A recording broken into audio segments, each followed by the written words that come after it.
maritime sector, Nigeria has not been able to tap that much when it comes to maritime. We have a blue economy presently as a ministerial establishment. What can we do to better our revenue, to better the employment of our people, to reduce agitation, particularly from the riverine areas, and help develop this nation using maritime indices? Well, this is another aspect. We've been preaching, and talking tough on diversification. The economy has depended so much on oil, and they've neglected other sector, and that neglect most basically on the agricultural aspect has brought us to where we are today. We are noticing that we have insufficient food supply. Nigeria does not have that food we think that could go around for our people. I've forgotten where it happened in the Bible. I'm not a good scholar of the Bible, but I think there's somewhere these things happen. So they are not new. We've come to discover that there's no more food, no much food in Nigeria. And even the ones that are even produced to meet up local consumption have been exported because of the exchange rate of it. Everybody wants to make profit, but before you talk of making profit, you would have been able to produce for self-sufficiency before you take it out. So the maritime insecurity is also one big problem, piracy. And this sector have been left untapped, overlooked. So it has been changed to the blue economy, which has comprises every other activities around the submarine and marine axis. I think the minister is one of the most docile ministers we have. He has to wake up.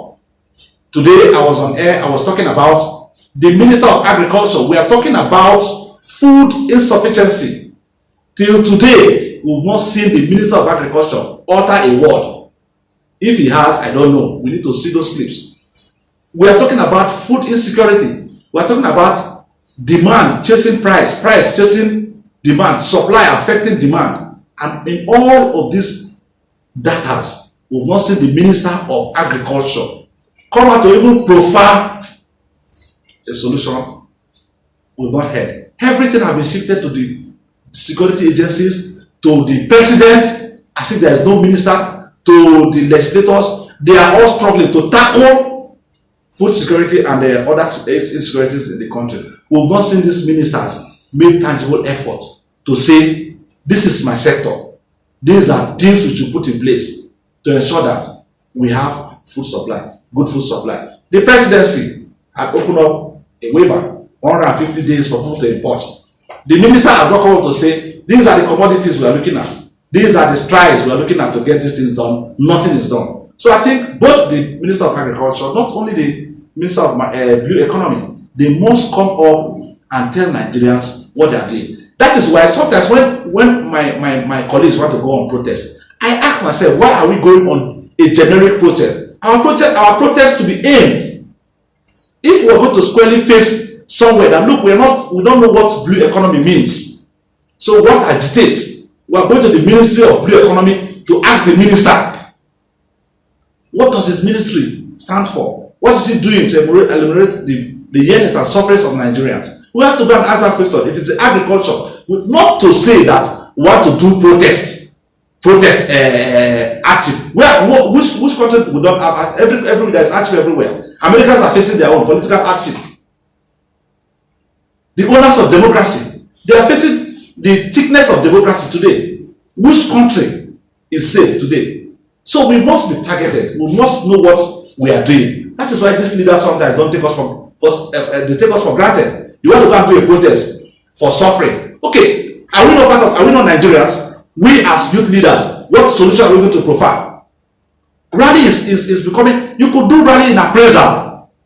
Something good has come up. Local government autonomy has been given. Hey, we mobilize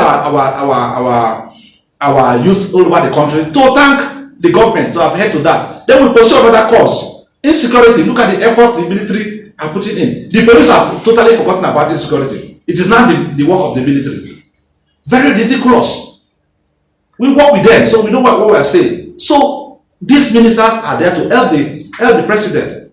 Come on tripartite and what they call it, name, they called it to sort out the issues of minimum wage. What should Nigerians earn minimally? They could not do it until the president is coming in. So at least the crop of ministers we're supposed to have in this country.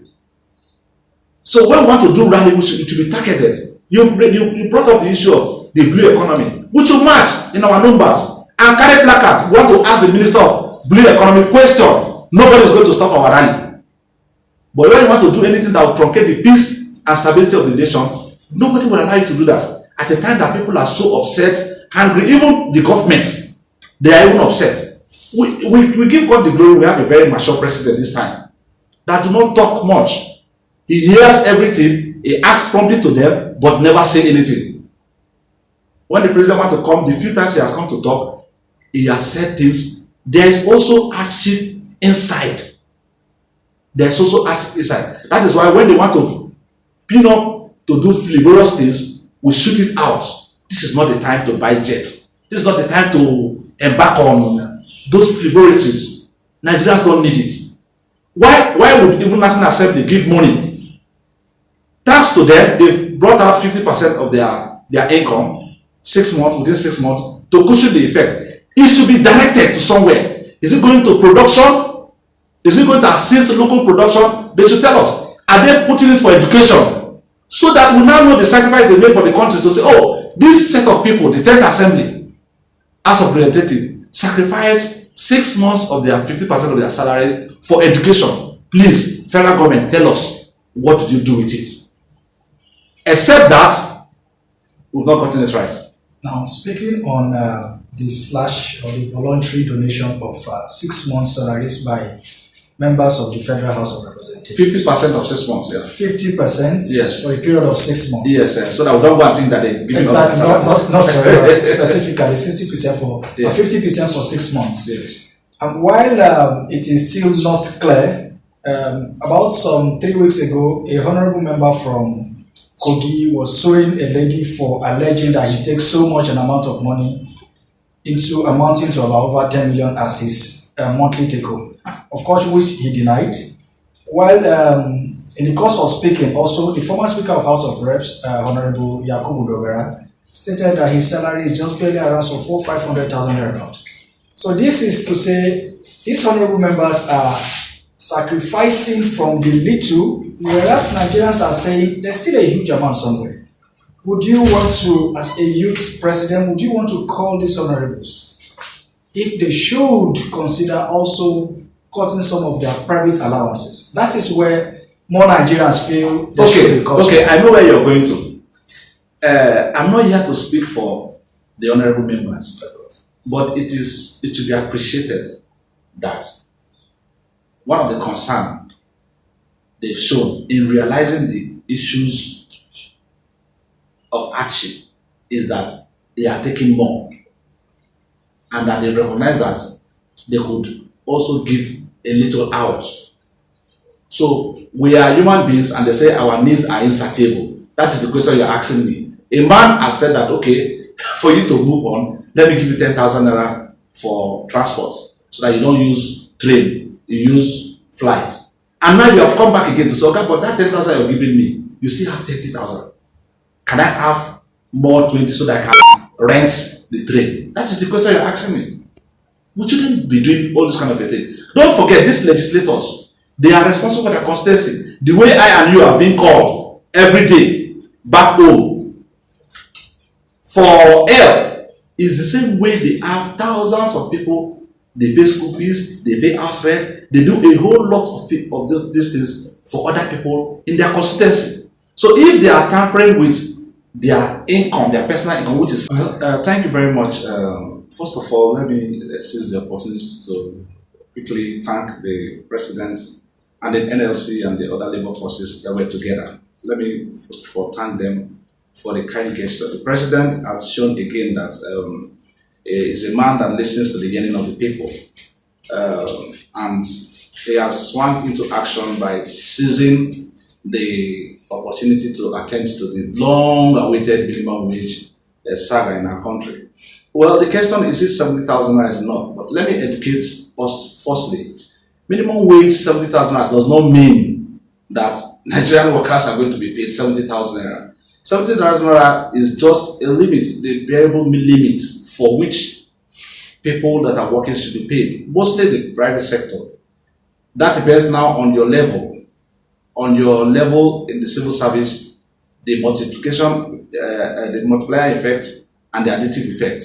So 70,000 naira minimum wage does not mean that 70,000 naira is the amount civil servants are going to earn. And it's also, the implication is also that when it comes to the private sector, everybody working within the private sector, minimally, let's say for instance, the least person in a given office should earn 70,000 naira. So that also applies to your qualifications and all of that surrounds your earning. So 70,000 naira is a step ahead of where we're coming from. If you look at the Nigerian context, 70,000 from 30,000 naira to 70,000 naira is almost like 113 or 110% increment, which to me, government have started the process. The most important thing is the earnings of Nigerians have been heard and a difference has happened. We've seen in so many quarters people trying to compare it with other developed countries, comparing it to the international currencies like the dollar. Some people have argued in several quarters that,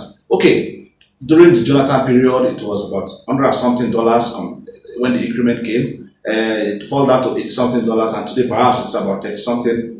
So this should be an indicator to the Nigerian content that our money, our local currency is beginning to lose value.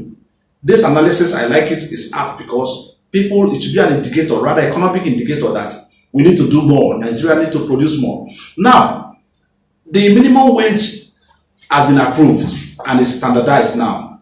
My advice, I want to talk further into your questions, is that there should be measures that will control inflation. Don't forget, once you increase income in the country, producers begin to, the tendency that producers begin to increase their prices for commodity and services. So I think government now owes us another duty to checkmate price, where I'm seriously advocating for price mechanism. I think in Nigeria, of course, the federal government is not totally involved in production. So they could apply the mixed price control mechanism.